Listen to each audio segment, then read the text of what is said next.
professor, a paz do Senhor Jesus Cristo, uma vez mais aqui estamos. Hoje, lição de número 4, que tem por título o Pentecoste. Como verso base aqui da nossa rápida meditação, está em Atos capítulo de número 2 e o versículo de número 4, que diz assim: E todas as pessoas ali reunidas ficaram cheias do Espírito Santo e começaram a falar em outras línguas, de acordo com o poder que o próprio Espírito lhe concedia que falasse. Olhando também para mais uma leitura que eu quero te convidar neste momento, está no livro de Joel, capítulo 2, e o versículo de número 28, que diz assim: Então, depois desses eventos, derramarei do meu espírito sobre todos os povos. Os seus filhos e as suas filhas profetizarão, os idosos terão sonhos, os jovens ganharão visões. O tema de Pentecostes é um tema muito afogueado, porque isso mostra e chancela a vida ativa cristã, o fogo do Espírito de Deus dentro de nós. Paulo, certa feita, diz, em Efésios, se não me falha a memória, 1,13, que depois que nós confessamos a nossa vida a Cristo, e a nossa vida já está totalmente nas mãos dele, nosso nome escrito no livro da vida, nós já seremos selados, ou já somos selados, melhor dizendo, pelo Espírito Santo da promessa. Mas o que a Bíblia muito relata sobre isso, e o Pentecoste marca esse momento, é uma vida afogueada diante de Deus. O que seria uma vida afogueada? Está relatando um avivamento contínuo interior, aonde a chama de Deus arde em nossos corações. Então entendemos que estamos agora na dispensação da graça. Saímos da dispensação da lei e entramos na dispensação da graça. O que acontece é que lá na dispensação da lei, ou em outras também dispensações, o Espírito de Deus, ele trabalhava e agia de forma peculiar, singular, particular. Deus escolhia homens em alguns tempos, gerações, e derramava o seu Espírito sobre aquele homem, para que aquele homem fizesse uma obra extraordinária de acordo com a vontade de Deus. Mas agora, na dispensação da graça, no tempo que Jesus morreu na cruz, ressuscitou dentre os mortos, ele fez com que essa profecia de Joel se cumprisse, porque agora nós estamos tendo todo mundo acesso a esta presença mais íntima de Deus. Agora, todos nós que desejamos chegar mais perto de Deus, nós conseguimos receber o que outrora recebiam pessoas de forma peculiar e particular, mas agora todos quanto desejam e almejam conseguem alcançar. Então, em Atos capítulo 2 registra esse momento, essa chave virada tão expressiva para a história da igreja de Deus. Porque agora em Atos capítulo 2, todo mundo já sabe muito bem, onde há um grande Pentecoste, um grande avivamento, um despertamento, um derramar do Espírito de Deus sobre todo aquele povo. A Bíblia diz, em Atos capítulo 2, estavam ali reunidos, e mais ou menos umas 120 pessoas, porque Jesus pediu que eles ficassem ali, até que do alto fossem revestidos de poder. E eles agora ficam ali por alguns dias, e de repente acontece um grande fenômeno. Línguas repartidas, fogo caiu, todos foram cheios do Espírito Santo de Deus, falaram em outras línguas, e aquele movimento atraiu muitos curiosos, pessoas que não estavam entendendo, que não faziam parte, talvez, daquele momento de comunhão com Deus. E quando eles perceberam que era o próprio Deus, e de repente Pedro, o apóstolo Pedro, abre a boca, prega a palavra. Na sua primeira pregação, quase 3.000 almas se rendem ao Senhor. Tudo isso movido pelo derramar do Espírito de Deus. E é uma das situações muito importantes que devem ser trabalhadas com as crianças, porque desde os pequeninos precisamos cobri-los de oração, de intercessão, para que o Espírito também derrame sobre a vida deles. É óbvio que eles nunca vão deixar, até que acabe a sua fase, fazer coisas de criança, chorar, correr, brincar e etc. Mas não significa que elas estão excluídas desse derramar. Pelo contrário, Jesus já disse lá na sua palavra que os pequeninos também pertencem a ele o reino dos céus. Então isso é muito importante enfatizar que desde criança precisamos mostrar a elas a importância de termos esta chama acesa dentro dos nossos corações. Então, quando nós olhamos para esse movimento do Pentecostes, nós percebemos que Deus começa a agitar os corações. Deus começa a derramar algo tão extraordinário que nem ouro e nem prata pode comprar. E assim, isso faz com que muitas pessoas começam a entender a Deus e a vê-lo mais de perto e a experimentá-lo de verdade. Uma coisa que eu aprendi é que é muito bom nós vermos histórias de pessoas que mudaram o mundo através da ação de Deus. Mas também é muito bom quando eu me torno disponível para ser essa pessoa, cheio de Deus, que o Espírito derramou sobre a minha vida para impactar outras vidas. A própria história do nosso Pentecoste no tempo mais moderno, você pode citar, professor, também na sua aula, por exemplo, William Seymour, que é um dos grandes clássicos do Pentecostes. Em 1908, mais ou menos esse período, né? Nós vemos que em Los Angeles, na rua Azusa, número 312, ali numa esquina no galpão, um homem negro, cego de um olho, com todas as suas dificuldades, ele estava ali clamando a Deus para um grande despertamento, e ali houve um grande derramar de Deus, e ali ficou conhecido como o avivamento da Rua Azusa.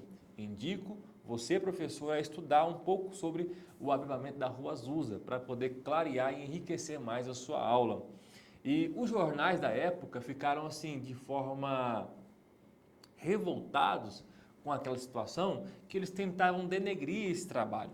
Só que eles estavam sendo canais de bênção. De que forma? Certa feita, um jornal escreveu o seguinte: olha, na Rua Azusa, número 312, tem um homem negro de varíola, cego de um olho, que fica ali e de repente, no meio da reunião deles, crianças e adultos começam a gritar, falar alto, chorar e falar em línguas que ninguém consegue compreender. E de repente é nesse momento, no calor desta reunião, em que esse homem se debruça de joelhos em cima de um tablet e começa a gritar: o Consolador chegou, o Consolador chegou. Então percebe que mesmo criticando, eles revelavam o que Deus estava fazendo e as crianças não estavam de fora desse movimento.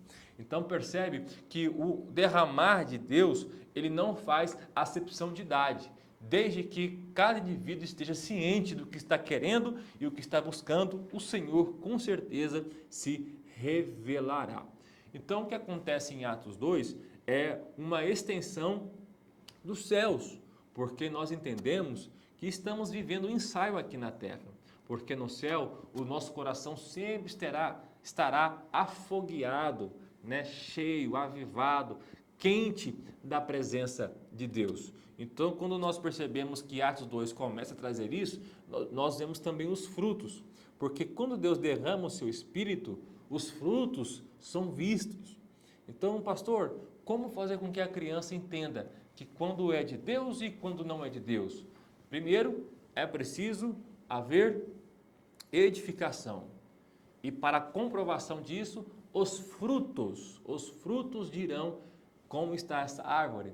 Então percebe que quando esse pessoal, todo mundo ali está cheio de Deus e fala em outras línguas e aquele Pentecoste todo, nós vemos agora o verdadeiro avivamento, a essência desse movimento. Qual que era?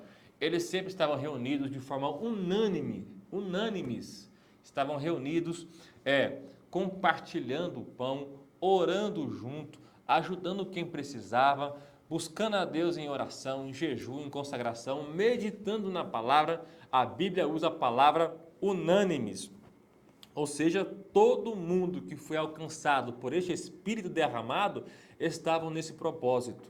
Então esse é o fruto de um verdadeiro avivamento.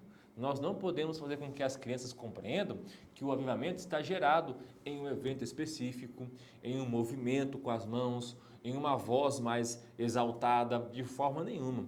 O avivamento é interior, um coração quente, e os frutos pregam ser uma pessoa avivada. A pessoa que ama, a pessoa que ajuda, a pessoa que intercede, estende a mão amiga, que está aqui nos cultos, que faz a sua parte, que serve a Deus com fidelidade. Este é verdadeiramente o avivamento, o Espírito derramado sobre esta pessoa.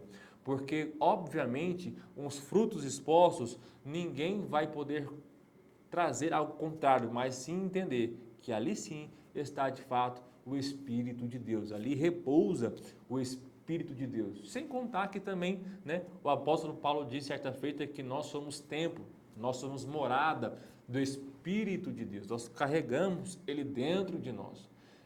Existe um livro que eu quero aqui indicar para você, professor, para que te ajude também na sua aula. Ele é um livro bem rápido a leitura, linguagem muito bacana, chamado O Deus Esquecido. O autor, pastor Francis Chan, um pastor americano, muito usado por Deus no tempo atual. E esse livro fala sobre a negligência do Espírito Santo. Nós temos hoje tudo disponível para nós no âmbito espiritual, mas nós, por negligência, colocamos ele de lado. Então, vale a pena você ler esse livro, O Deus Esquecido, de Francis Chan, que vai também enriquecer a sua aula e também trazer para vós uma grande edificação espiritual. Então, esse dia que chega do Pentecostes, nós percebemos que Deus sempre deseja fazer com que nós estejamos perto dele, né? E a prova disso é que Jesus, ele com poder nos fez ser filhos de Deus, né? Um outro escritor também diz da Bíblia que nós agora somos coerdeiros junto com Cristo da herança eterna. Lá na vida eterna, Deus também nos fez herdeiros da promessa. Então, tudo isso é possível através da intercessão, né? A Bíblia diz que o Espírito Santo de Deus, ele geme ao Senhor com gemidos inexprimíveis em nosso favor. Então, nós compreendemos que quando Jesus sobe e pede ao Pai para que nos envie um outro Consolador, ele entendia que nós precisaríamos desse respaldo, dessa cobertura espiritual. Então hoje nós temos o Espírito Santo que, perdão, então hoje nós temos o Espírito Santo que está em nós e age em nós e age também através de nós. E é muito importante que as crianças entendam isso, que eles têm um amigo no particular, que quando dobrar o joelho, sabe a quem elevar o seu pensamento, as suas dúvidas e a sua oração. Então percebe-se que o Espírito de Deus veio para nos dar dons, nos revestir de poder, nos dar autoridade, para que nós possamos combater este tempo tão difícil. Então a Bíblia diz que o Senhor Deus nos deu dons, dons de cura, dons de fé, de sabedoria, de ciência e etc. E esses dons servem para quê? Por intermédio dos dons dados pelo Espírito de Deus, nós conseguimos combater este tempo atual. Porque quando nós lemos também em Atos, nós vemos que com esse derramar de Deus, isso trouxe um grande furor daqueles que não temiam ao Senhor. Houve uma grande perseguição, homens e mulheres foram presos, morreram também a fio da espada, foram apedrejados. E para lutar por esta causa, por essa bandeira do Evangelho, nós precisamos de grande respaldo. Ainda mais nos dias de hoje, que o YouTube, a internet, a escola dos dias de hoje, a sociedade tão corrompida, sempre tende a trazer-nos para longe de Deus. Principalmente no público criança, né? Infantil, porque é ali onde está sendo formado, forjado um caráter de um homem e de uma mulher.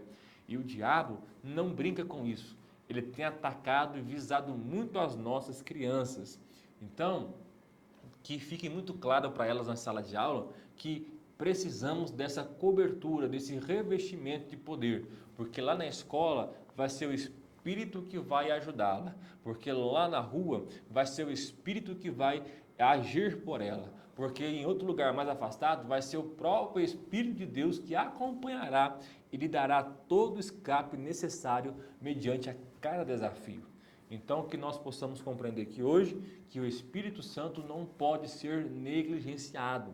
Ele foi dado a nós e, de certa forma, está atrelado à obra da cruz. Se não houvesse a obra da cruz, talvez nós não teríamos essa cobertura como temos hoje. Se não fosse a obra da cruz de Cristo, nós não teríamos alcançado esta graça tão maravilhosa que nos acompanha.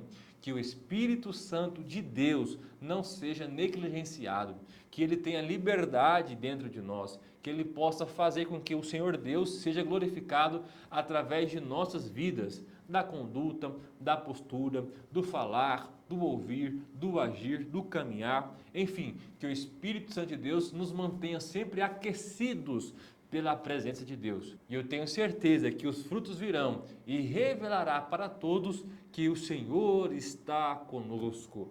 Não é status, não é igreja, não é instituição, mas é o próprio Espírito de Deus que caminha conosco. Amém?